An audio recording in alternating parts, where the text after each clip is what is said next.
Ang San Miguel Beermen ay may mga tsismis na magti-trade ng ilang mga player, pero wala pang opisyal na anunsyo. Kung hihintayin ang mga susunod na galaw, maaaring makita natin ang mga pagbabago sa lineup ng SMB, lalo na sa pagdating ng mga bagong player. Ang trade na ito ay nagpapatunay na ang mga koponan sa PBA ay patuloy na nag-a-adjust upang manatiling competitive. Si Jericho Cruz ay isang malibong player na may karanasan at skills, kaya't ang kanyang paglipat sa ibang koponan ay magkakaroon ng malaking epekto sa kanilang lineup. Si Jericho Cruz ay kasalukuyang naglalaro para sa San Miguel Beermen at may mga tsismis na mati-trade sa ibang koponan.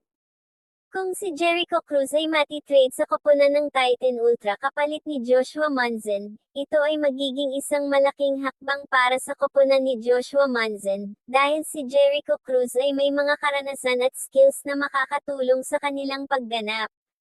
Narito naman ang posibleng epekto ng trade na ito sa mga koponan. Para sa Titan Ultra Risers, makakapagpabuti ng kanilang frontline at interior defense dahil sa karanasan at skills ni Jericho Cruz. Maaaring magkaroon sila ng mas malaking tsansa na makapasok sa playoffs. Para naman sa San Miguel Beermen, ang pagkuha nila kay Joshua Munzen ay makakapagpalakas ng kanilang lineup at chemistry. Maaaring magkaroon sila ng mas malaking tsansa na mag-improve ang kanilang pagganap sa susunod na mga laro. Depende pa rin ito sa maraming factors tulad ng performance ng mga bagong players, chemistry ng team, at strategy ng coaching staff. Ang mga coach ay maaaring gumawa ng mga adjustment para sa kanilang mga bagong player tulad ng gagamitin ng Titan Ultra si Jericho Cruz bilang isang leader at mentor sa loob ng court, lalo na sa mga clutch situations. Pagbibigay ng mga play na magpapahintulot sa kanya na magamit ang kanyang mga skills sa pag-shoot at pagpasa. Sa San Miguel Beermen naman, gagamitin nila si Joshua Munzon bilang isang young at athletic player na magdadala ng enerhiya at intensity sa court. Magbigay ng mga play na magpapahintulot sa kanya na magamit ang kanyang mga skills sa pag-drive at pag-shoot. Maaaring kailangan din ng mga coach na gumawa ng mga adjustment sa kanilang mga sistema at strategy para makapag-adjust ang mga bagong player sa bagong team. Kung papipiliin ako kung sino ang panalo sa trade na ito, ang Titan Ultra ang mukhang may kaunting advantage sa trade na ito, dahil si Jericho Cruz ay isang magaling na player na may karanasan at skills, at makakapagbigay ng dagdag na lakas sa kanilang lineup. Pero, ang San Miguel Beermen ay nakakuha naman ng isang young at athletic player na si Joshua Munzon, na may potensyal na mag-improve pa.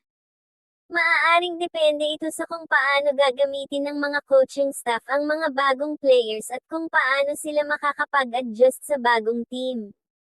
Ang ganitong trade ni na Jericho Cruz at Joshua Munzon ay talagang kabang-abang sa PBA. Ang trade na ito ay nagpapakita ng pagiging agresibo ng mga team sa pagkuha ng mga bagong players upang mapaangat ang kanilang lineup. Ang PBA ay kilala sa mga biglaang trade at paggalaw ng mga players, kaya't ang mga fans ay lalo pang nagiging interesado sa mga ganitong kaganapan.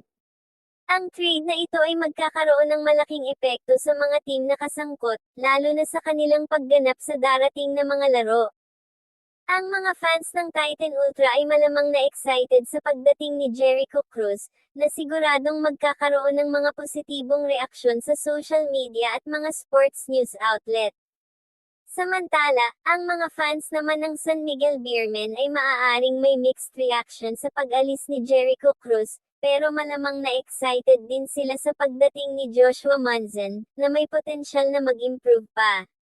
Maaaring magkakaroon ng mga debate at discussion sa mga sports forums at social media tungkol sa trade na ito, pero sa huli, ang mga fans ay naghihintay na makita kung paano gagawin ng mga team ang mga bagong players na ito.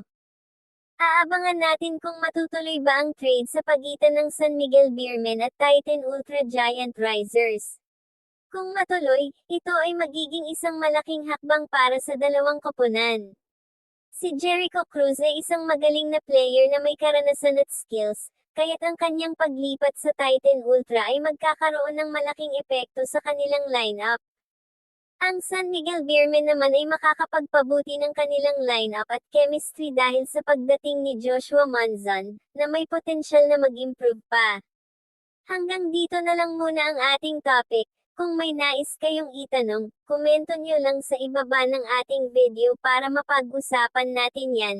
At kung umabot ka naman dito, paki-subscribe mo naman ang ating channel para updated ka sa mga bagong upload natin dito. Yun lamang po at maraming salamat po sa inyo.